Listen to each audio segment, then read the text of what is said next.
Bonjour à toutes et à tous.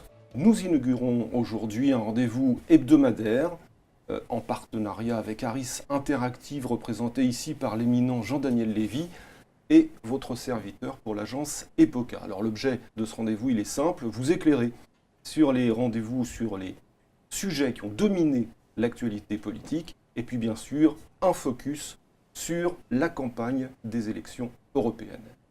Jean-Daniel, bonjour. Bonjour Laurent. On vote le 26 mai prochain.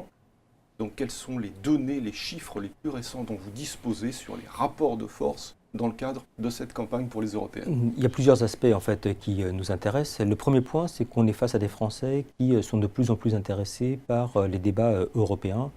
Au cours de la dernière enquête, 61% des Français sont déclarés intéressés par la campagne européenne, ce qui est en progression au cours de la période récente, ce qui forcément sera plus important que le nombre de participants au final à l'élection européenne, mais qui montre un intérêt croissant au vu des différents débats. Le deuxième aspect qui nous a frappé, c'est qu'il y a deux thèmes aujourd'hui qui sont les deux thèmes principaux. Un, la thématique de l'immigration, et deux, la thématique du pouvoir d'achat, qui font qu'au regard des enjeux, qui sont les enjeux de Schengen, qui sont les enjeux de migration notamment issus des pays du nord de la Méditerranée, et également en fait de toutes les thématiques autour de l'euro et des conséquences que cela peut avoir, une articulation entre les enjeux nationaux d'un côté et les enjeux européens de l'autre. Ce à quoi on peut peut-être ajouter notamment les thématiques de fiscalité et aussi d'écologie et de développement durable, des points sur lesquels globalement les Français pensent qu'il y a et des enjeux français et des enjeux européens. Le troisième aspect, c'est qu'on est face à des Français qui de plus en plus disent qu'ils vont voter en fonction des enjeux européens et pas uniquement en fonction du jugement qu'ils portaient à l'égard d'Emmanuel Macron. Jusqu'à il y a quelques jours, on nous disait qu'on voulait voter essentiellement contre Emmanuel Macron et le Premier ministre, et là, ce sont plus les enjeux européens qui l'emportent. Et puis le troisième, quatrième aspect, qui découle assez naturellement de tout cela. Deux forces politiques aujourd'hui qui sont assez nettement en tête devant les autres. La première, la liste qui est soutenue par le pouvoir politique en place, crédité de 23,5% des intentions de vote, conduite par Nathalie Loiseau. Et puis la deuxième, à hauteur de 21% pour le Rassemblement national, soutenu par Marine Le Pen. Les autres forces politiques sont un petit peu derrière. On peut peut-être voir derrière ces autres forces politiques deux mouvements qui nous intéressent particulièrement. Le premier, c'est la progression tendancielle de la liste Les Républicains, conduite par François-Xavier Bellamy, qui atteint 15% d'intention de vote. Il faut rappeler qu'il y a quelques semaines, il était crédité de 8% d'intention de vote. Et puis, la baisse, notamment de la liste soutenue par Nicolas Dupont-Aignan, qui passe sous la barre des 5%, alors même qu'il avait été toujours identifié comme étant quelqu'un présent sur la thématique européenne. Alors, merci pour cet éclairage. La semaine écoulée, elle a été évidemment dominée par l'intervention du chef de l'État qui tirait les enseignements du grand débat. Emmanuel Macron nous avait expliqué il y a quelques semaines que, une fois passé ce grand débat, plus rien ne serait jamais comme avant. Alors moi j'ai eu l'impression que tout était encore comme toujours, puisque les partisans du chef de l'État ont expliqué que c'était formidable, ses opposants ont dit que tout était à jeter aux orties, Marine Le Pen a même parlé d'une succession de malhonnêtetés. Si on veut être tout à fait honnête, quels sont les enseignements tirés de cette intervention et comment nos concitoyens ont-ils reçu les propos du chef de l'État? Peut-être qu'à travers les différents propos, tout le monde a eu en partie raison et en partie tort. Quand on interroge les Français, 37% des Français qui ont regardé ou qui ont eu connaissance de l'intervention du président de la République se déclarent globalement convaincu par sa prestation, ce qui peut apparaître comme étant relativement faible, mais qui est supérieur à sa cote de confiance ou cote de popularité, qui est supérieur au niveau d'intention de vote aujourd'hui exprimé à l'égard de la liste qu'il soutient, et qui est même à peu près au même niveau que la dernière intervention du président de la République le 10 décembre dernier, lorsqu'il avait annoncé un certain nombre de mesures suite au début du mouvement des Gilets jaunes.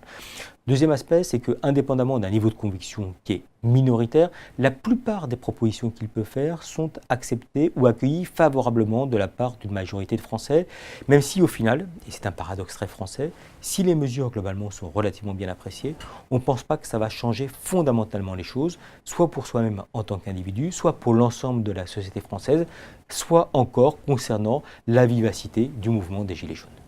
Alors la liste que soutient Emmanuel Macron, vous y avez fait allusion, elle est conduite par Nathalie Loiseau, qui a connu une semaine un petit peu agitée avec les révélations de Mediapart, selon lesquels elle aurait été membre d'un syndicat étudiant proche de l'extrême droite. Ça remonte évidemment à quelques années.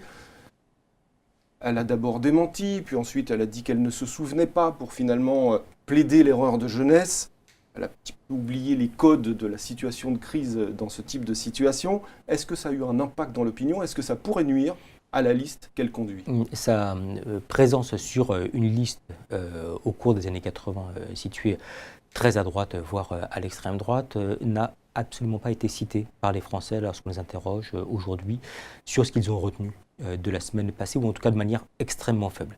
On peut voir d'ailleurs que lorsqu'on les interroge plus précisément sur les élections européennes, très peu de personnes nous parlent de Nathalie Loiseau, très peu de personnes nous parlent de cette polémique.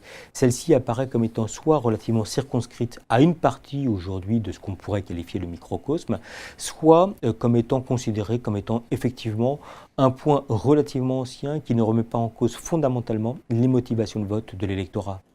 Nathalie Loiseau, d'ailleurs, quand on regarde leur motivation, ils ne votent pas forcément pour la tête de liste en tant que telle, ils ne votent pas forcément même pour le projet de la liste qui est porté par Nathalie Loiseau, mais beaucoup plus en fonction de la considération qu'il peut avoir du président de la République, Emmanuel Macron.